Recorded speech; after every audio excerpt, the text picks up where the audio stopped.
and welcome back to Star Wars Minute. It's the daily podcast where we analyze, scrutinize, and celebrate the Star Wars movies, 1 minute at a time. I'm Pete the Retailer from PeteTheRetailer.com. I'm Alex Robinson from AlexRobinson.fun. And I'm Tony Thaxton from I forgot about where to plug myself from. Too many places. I'll just start with MotionCitySoundtrack.com. There you go. Yeah. Now, I can't buy that, I don't think, so to make sure that that's... I can get you a deal. All right. I'll lease it for a little bit, Yes. see how I like it. Well, yeah, welcome back, Tony. You are obviously one of our regulars. You were, and it is Chris Radke's lounge this year, so... That's all right. I didn't expect a full-time lounge. Speaking of leasing, I feel like I was just, had the lease on the lounge and my time is done. I'm okay with that. At least I got it. That's all I want. I just wanted a little taste. Sure. Yeah. Sure. It's it changes hands from time to time and Changes lives. Happy to have you back. Yeah. Changing the way people think. Changing lanes. And today we're thinking about minute 86 of Star Wars Episode 9, The Rise of Skywalker. 86 starts with Han Solo saying, "I miss you, son." And it ends with Han Solo saying what she stood for, what she fought for. That's not gone. I feel like I read that a little glib. I feel like my first, like it starts with Han Solo saying, "I miss you, son," like he's Foghorn Leghorn or something. But he's not. This is a very touching, tender moment, and I'm just like, Is he not Foghorn Leghorn? I don't know. I didn't look that up. It's a joke, son. Yes, so this is the big famous Han Solo shows up, and I don't get, like, how did he get up here? Where was he this whole time? Was he watching them fight and be like, okay, they're done fighting now, I'm going to go climb up on that ledge? He took a third skiff. Yeah, it's a whole big town right on the other side with, shuttle service and everything. It's All right. When you guys saw this the first time, I will admit, Not together. yes. I think I've probably said on this show before. I will admit, I huge Star Wars fan, always have been, but also feel like I'm an idiot most of the time, and in very obvious things I will miss as in the movies, or I just don't catch on maybe until I rewatch it. I don't think, and again, I'll present. This is Leia, like, force projecting him or whatever you want to call it. Correct? That's what I've heard, but there's very little. There's very little in the text that conveys that, I think. Yeah. It does. It a little bit up in the air. Yeah. Because it says, in within the movie, and let me lest we forget. Now that I'm back in my own home studio, I do want to point out that I'm reading the Star Wars Rise of Skywalker expanded edition novelization by New York Times bestselling author Ray Carson. And even in there, it's just kind of like, Leia reached out and just kind of like touched, basically like said Ben to Kylo Ren and kind of flashed him with a little message, being like, bink, like, hey, like, love you. And then died. And then it's not really clear that how this occurs. Yeah. Like, what makes this happen from that? And I'm not saying, I'm not saying it's bad because of that, because obviously it's Right. it's touching and it's a memorable scene that shocked me and but also it's not quite clear what's happening here. Yeah, because what I was getting at is the first time seeing it when, like, you hear him speak before you see him, and I just remember immediately my dumb guy reaction just was immediately just huh? Yeah. And I don't know if my brain even went to so Leia did this the first time or not. I think maybe, again, on rewatching it was where I kind of went there. It seems both obvious and not obvious at the same time. Well, yeah, let me say you're not an idiot because of that. Thank But you. it's not clear, and none of us had a clear idea. Not an idiot because of that. Yeah. Yes. Yeah. Thank you so much. Well, so I mean, we're all not. Well, I don't want to. I'm generally a heartless monster. Did you guys feel at all like I've heard people talk about how they welled up with tears and stuff seeing, or they got very emotional seeing the ghost of Han Solo show up in this. Did you guys feel anything? Were you guys willing to admit you had any feelings like that while watching this? Sure. Yes. You welled up with tears. I don't recall. I mean, Star Wars in general has a capacity to make me, and also there's that weird. There's a lot of layers here. There's no Leia here, but there's several layers. There's a general Leia, a princess Leia. Yeah. Because there's that weird chemical thing that happens when you have kids that all of a sudden you cry at, like, cereal commercials and stuff like that, which I'm not a fan of. Wait, you have to have kids to do that? Because maybe it's something just weird's older, going on yeah. with me then. Well, I mean, I see in the background, I think, that's your the hint of Bentley is over your shoulder, and so maybe that's that's where your emotions are coming from. Yes, dog food commercials get you all. Yeah, dog food commercials get you. But and then also, like, I've got I keep them under wraps. I keep myself tightly wound and bottled up. But then also there is a lot of I have a lot of kind of weakness for father-son issues, and also that specifically tying into Star Wars and other properties like this. Really, it's one common thread in my personal book, and so, like, this kind of hit me more than others might be susceptible to. Yeah, that makes sense. Yeah, I don't think.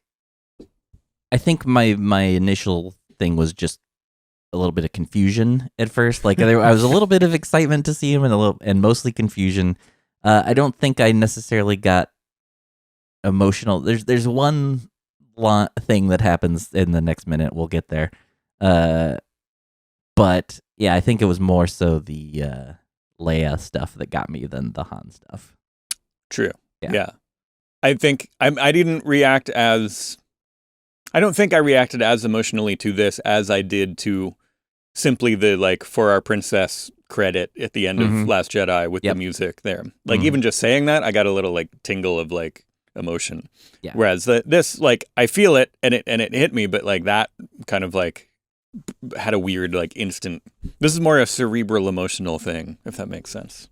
Yeah. I would say I got more choked up at Yoda in TLJ than Han Solo in this one. Yoda showing up in to console a broken Luke. I thought that was very. I really liked that bit compared to this one. I don't know, maybe just because this one seemed almost too like they were going for that. They were going for to tug at your heartstrings, and I think that automatically makes me defensive. Like, okay, this is like. I'm not going to fall for that. Yeah, exactly. This is like a Hallmark card aisle I'm in right now of the movie. Like, but I don't want to begrudge any. Again, I have a heart of stone. I don't want to begrudge anyone else their honest, genuine human emotions. Maybe it's envy on my part that is that feels this way. So let's suppose after the death of Carrie Fisher, Han Solo, Harrison Ford was so like, you know what? I've been so wrong about Star Wars. I love it. I want to come back to Star Wars. I want you to bring back Han Solo. Could they do it in a way that was a plausible explanation at all? Or would this be like a Darth Maul kind of like, yeah, I fell down the tunnel and then I got sucked into a temporal distortion, which sent me back in time 3 minutes. And you know what I mean? Or would people just not care? They would just be like, who cares? It's Harrison Ford back as Han Solo. Multiverse, maybe? A Han Solo from a different dimension? No, definitely not multiverse. Okay. No. You'd rather have time travel than multiverse? No. I'd rather have, like, ridiculous I'd rather have spider legs than time travel or multiverse. Yeah. Clone? How do you guys feel about a clone? Clone Solo. Han Duo. Han Duo, yeah. Or I guess Han Duet, right? Do it. There you go. That's what Sheev was talking about. Now that's what Sheev was talking about. That's what Sheev said. So there you go.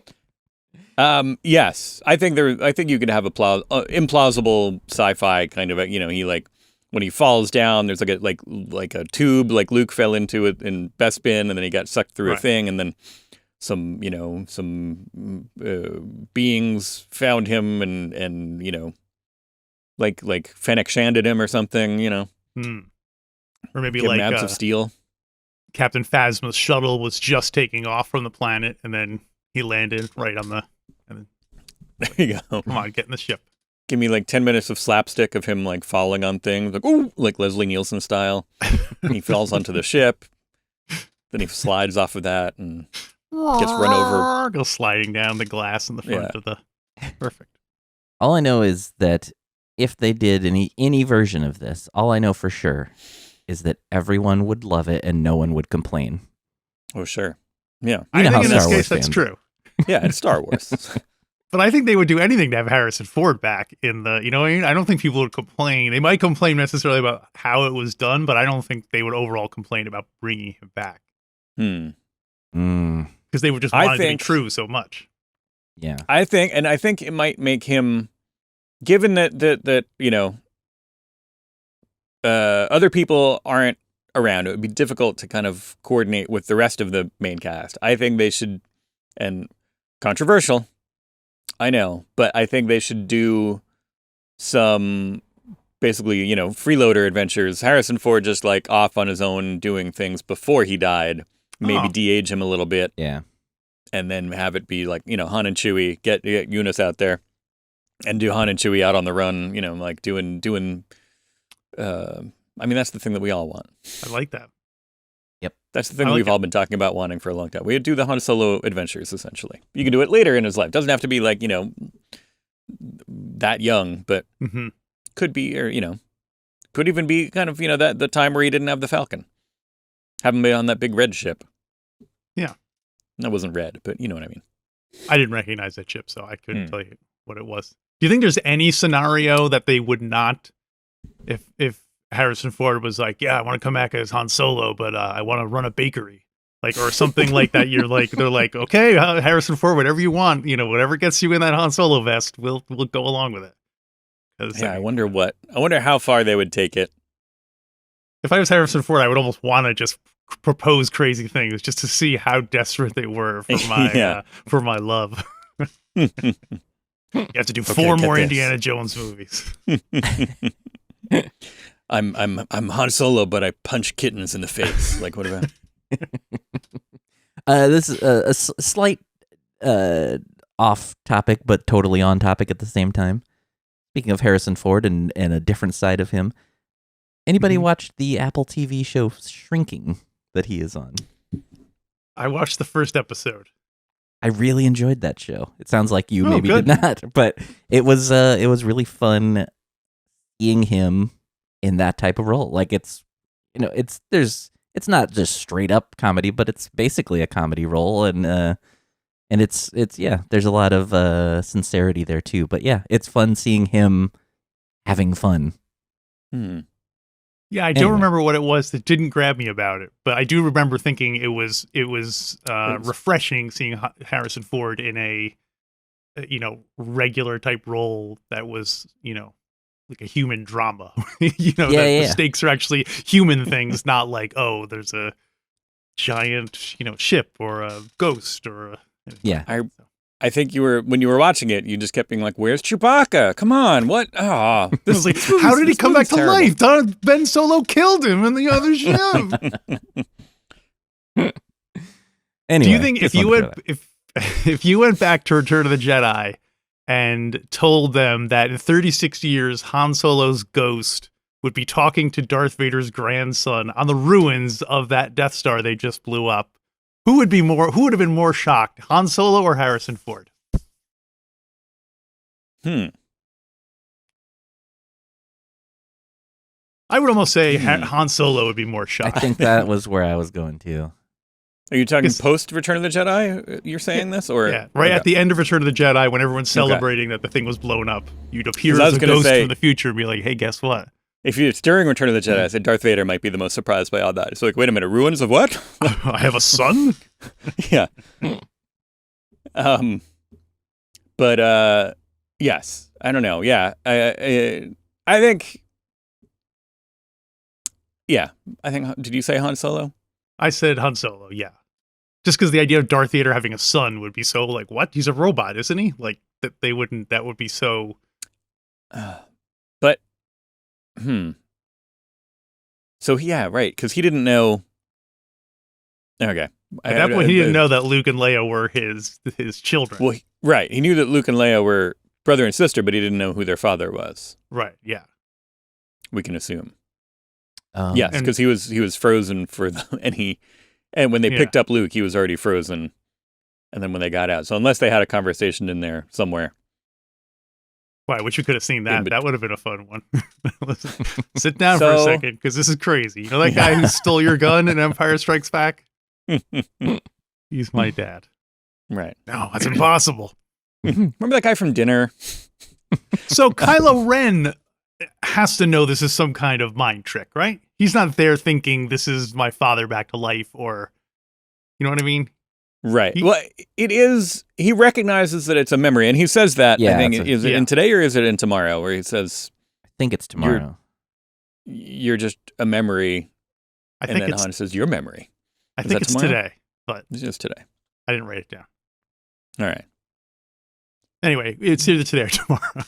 Right. One of these days, he'll say, you're just a memory. Yeah. So he recognizes this, and he's like, but it's still real enough to him. And they go into a little bit, like when he, again, I think this is tomorrow. So I'll save some of it for tomorrow. But I think it this is the guy who just kind of like stole some beads from a different planet because he was talking to his, he was having like, force FaceTime with his girlfriend. So like his, weird stuff happens, and he's willing to accept it in this universe. So and also, he just saw the ghost. He just saw the ghost of Luke Skywalker, a year ago, or however long. Right? Yeah, he just fought a ghost. So he's used to this. Could Luke Skywalker, instead of projecting himself, could he have done this trick and projected a Han Solo in front of Kylo Ren back on whatever that ice planet was called? What was it? The salt planet. What was that planet called? Crate. 2 points for Tony. Could he have done that during then? And would it still have killed him? Or should he have done like, what if he did like the because he grew up with him, like what if he, like, Luke showed up as like something that really scared Kylo Ren as a kid? Like something from like a movie or a book that he was afraid of when he was like 8, then showed up as that. He's like, whoa, I'm the, I was going to go the opposite. He would show up as like a Teenage Mutant Ninja Turtle, because Luke remembers he used to love the Ninja Turtles. So why wouldn't he love to see them show up? Luke's his like uncle who is not quite in touch with him for a couple of years. Like, you still like these turtles, right? Look, I'm Leonardo DiCaprio. Look at me. That was him as the turtle. Sure. In a cameo. Yeah. Yes, I think, I don't know. I don't know if you could have, because I don't think this is the same method. I don't think this is like, I think this is literally like extracting something from Kylo's memory just for Kylo's sake. Like, I think the Luke, like, everybody had to see that. The whole First Order had to see that. So you had to create like a physical representation. Whereas this is mostly just kind of happening. And like, I think over on the other, like, who did we say is still there? Well, Finn and Janna were literally left there by. But didn't they get on the Falcon? That's right. They got on the Falcon. Everyone left. Right. So if somebody else was standing here watching, they would just see Kylo Ren kind of like talking to himself, or maybe even just sitting there. Maybe he's passed out, having this. So like if R2 was filming it, it would just be him having a conversation with himself. Yeah, it'd be Kylo Ren like slumped out on a thing and being like, "Oh, you're just a memory, not my dad." Like, or the other way is he's saying what he says as Kylo, and then when Han speaks, he moves over to that side where Han was standing, and he says those lines, and he just goes back and forth. Doing his voice. Yes. What she stood for, what she fought for. That's it, right? That's not gone. It's my imitation of Adam Driver imitating Harrison Ford. Yeah, we knew. Yeah, just for the viewers, if they're not. If you're I not think it would have been listening to funny. this, you're just watching it. I don't know. If you're reading along with the subtitles, Transcript. I think it'd be funny if waves had continued to crash over so Kylo Ren continued to get soaking wet by giant waves for crashing down over him this whole time. Seaweed all over him. So he says, "Oh, your son is dead." Kylo says, "Ben, would you call him Ben at this point or Kylo Ren?" He's right at that brackish point where he's like either. That's my one of my notes is the Anakin axiom. Like, at what point is Ben dead and Han Solo? Does the Sith Lord kill the student who was before, and then when does it return?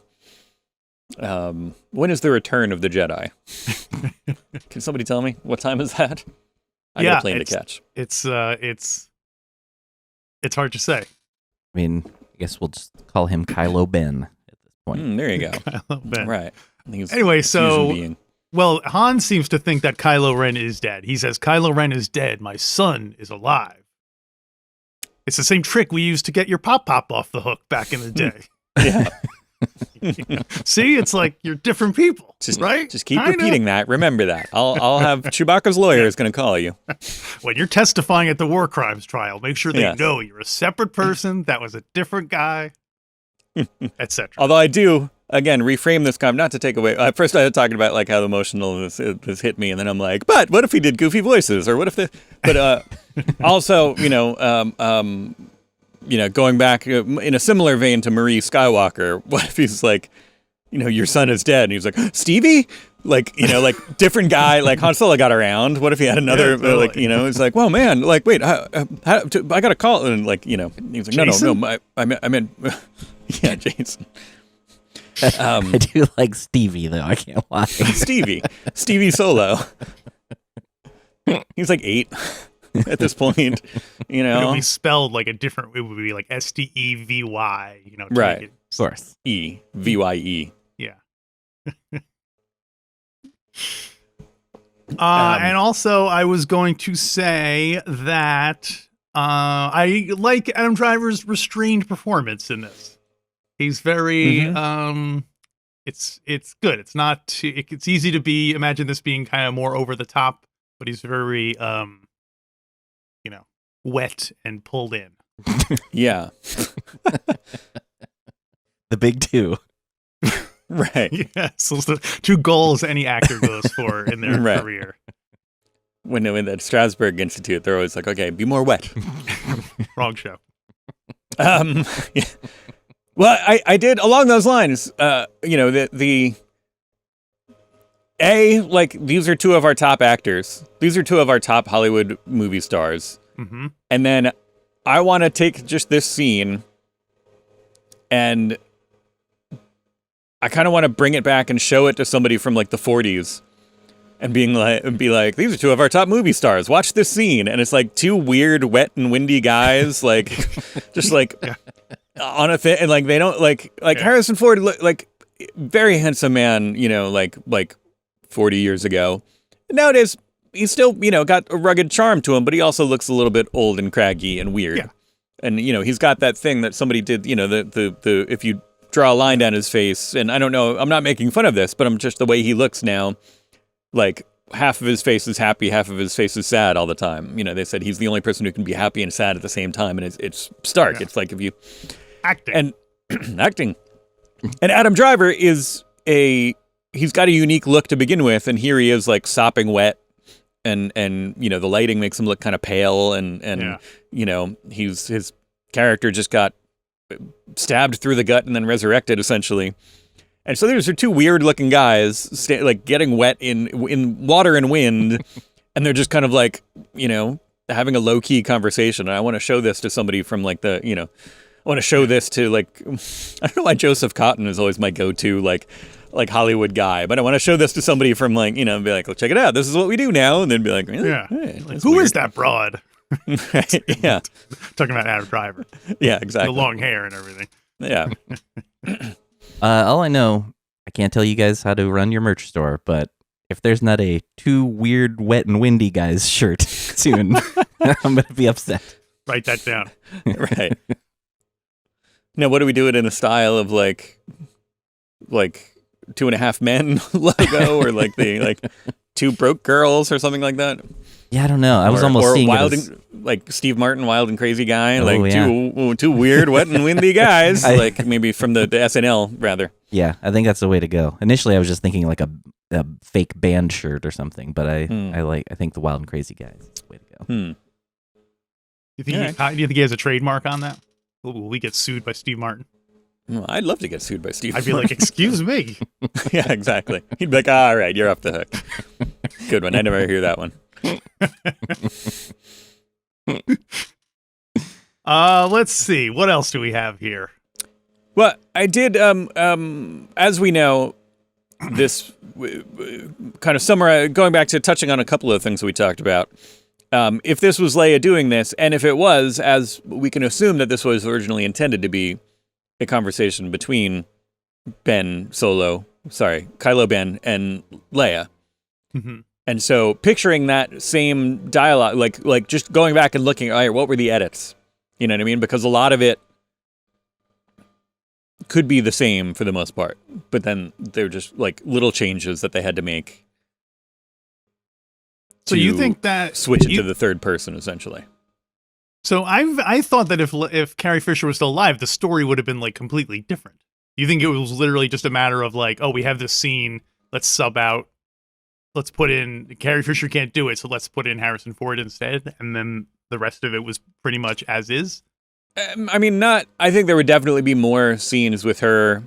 Like we've said, I think there's supposed to be a lot more with her and Rose and not Penny's boat hobbit, just kind of figuring stuff out on the ground, and Maz Kanata, Lara Darcy maybe, all doing their thing, and then getting to this point where she, we see her kind of ailing from the Mary Poppins thing still, and then gradually it gets to like, oh, how do we stop this? And she reaches out, kind of similar a la Luke, a la Luke, and does it similar to the way that Luke did it, but not exactly the same. You know what I mean? Because she knows Kylo Ren will fall for that. She's like, oh, look, I'll just do the thing where I just force project. He'll get distracted. Blah blah blah. You guys go save the day. And, maybe I'll die. But I'm assuming that was they were going to have a heart-to-heart at some point. Yeah. Because somebody pointed out that never happens. In all the movies, we don't get them in the same room, Adam Driver and Carrie Fisher. Yeah, that's true. So, and that's the only blown opportunity they had in this trilogy. Yeah, it's the only what if in all of the Disney movies. Yes. So Ben Solo / so Kylo Ben says it's too late for me, and he says she's gone, and Han Solo says, oh, she might be gone, but everything she believes in is still. So I guess he's trying to persuade him to turn against Palpatine and everything. Well, I guess this is Ben Solo doing this to himself, right? This is not literally Han Solo speaking from beyond the grave. This is all his own, like he's having a conversation with himself, like his own self-doubts and stuff. It's like, This is the conversation. This is the conversation that would have been going on in Darth Vader's head while Luke was getting electrocuted by the Emperor. You'd have Annie being like, "Oh, should I kill him for best? Should I let him? Should I go? Like, what do I do?" And kind of, you'd have the ghost, I guess, of I don't know, Watto or Kitster or somebody telling him that he should turn against. Who would be the Annie, I miss you. Come home. I guess Padme is the obvious choice of the Force ghost that would be convincing Annie to overthrow the Emperor. But she always wanted to do that, so she kind of has that would be like an ulterior motive. She was never a fan of Palpatine. Here's what I want.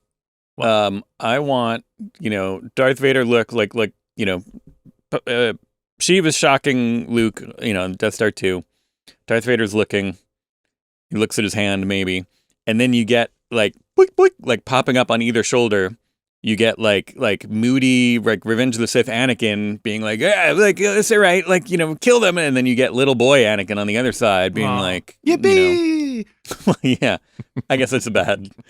And then Sith Anakin would kill little Anakin. Because that's, Right. what He's he like, does. I missed one again.